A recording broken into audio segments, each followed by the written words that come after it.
Hey there YouTube, it's 118 Set Shadow again. So this time around I'm actually going to start doing single card reviews. This will be my first one and hopefully I'll be doing some more later on. If you have any requests for any single card reviews, then just let me know. So here's the first one, Wattpheasant. Light attribute level 4, Thunder type effect monster, 1000 attack, 800 defense, and it's currently from Duelist Revolution. I don't know if it's had any reprints yet, I don't think so. And its effect, it can attack the opponent directly. When it inflicts battle damage by a direct attack, you select a face-up monster on the field, remove it from play until the end phase of the turn. So just a quick rundown of its rulings with its effect. First effect is just that, it can attack your opponent directly. Second part, when it inflicts battle damage by direct attack, you select a face-up monster, remove it from play. The selection, so the effect is a targeting effect, therefore it cannot be used on cards like Obelisk or Blue Eye Shining Dragon, which prevent targeting effects from hurting it. And then the final part of that effect, the monster comes back at the end phase. That does not start a chain, and it also does not summon the monster that's coming back. So stuff like Torrential or Solemn Warning and that kind of stuff cannot be used. When the monster does come back though, it's still the end phase and you can still technically activate other stuff like Compulsory and such, but nothing that has to do with summoning or anything. So, and then one other thing I want to mention about this effect is that the removal is a mandatory effect.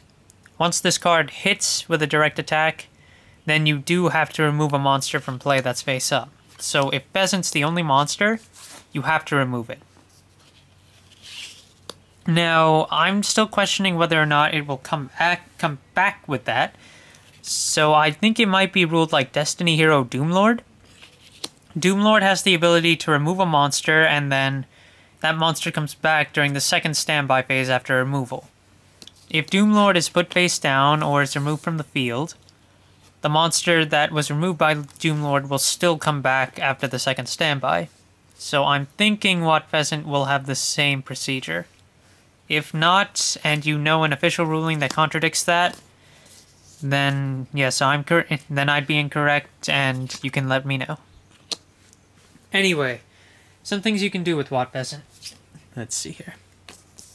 Let's say you've got Ultimate Axon Kicker, which cannot be destroyed by any card effects, and already has a 2900 attack point body.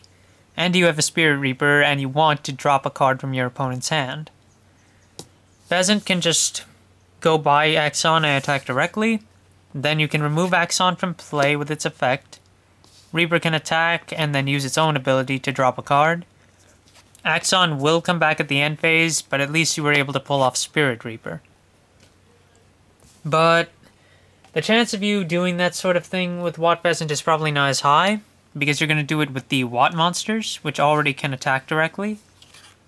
So that's not as prominent of an effect. Something else you can do? This is probably better with something like Fortune Lady Light, but I don't have one right now to show you, so I'm going to show you a Reborn Tengu one. Attack with Tengu, then attack with Pheasant. Use Pheasant's effect to remove your own Tengu.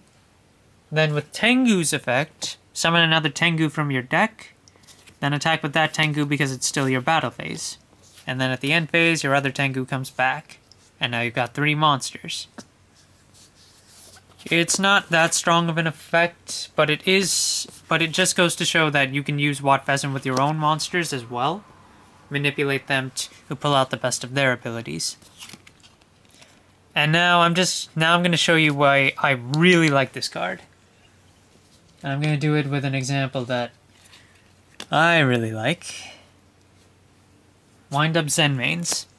The card that cannot be destroyed twice, basically, and if you do try to destroy it, it will destroy one card on the field at the end phase.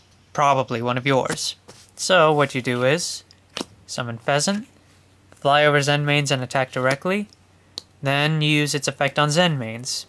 Zenmaines can only protect itself from effects that destroy other cards, but Pheasant doesn't do that.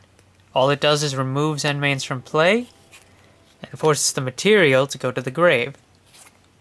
At the end phase, it will come back, and it's still 2100 defense, but its materials are gone. Now its effects are useless, and it'll just sit there waiting to be destroyed, because you can't exceed with Zen mains, and you also can't sync with Zen mains. You could still tribute it, but that's probably not as likely to happen, from what I've seen. So the overall idea, the big thing with Wattpheasant, is its anti-xyz capabilities. You attack directly, get rid of an exceed on the field, get rid of its material, make its effects utterly useless. And for stuff like number 17 and number 39, bring out their side effects. Of course, with number 39, Utopia, or Hope, the opponent is usually just going to block the attack. But if they can't, like with Fiendish Chain or something, then you've gotten rid of Utopia's materials, and now it's completely helpless. And next turn it'll die to an attack. So that's my review for Wattpheasant this time around. I'll hopefully have some more reviews later for some other cards. Again, if you have requests for certain reviews, just let me know and I'll see if I can look into it. Alright, thanks guys. See you around.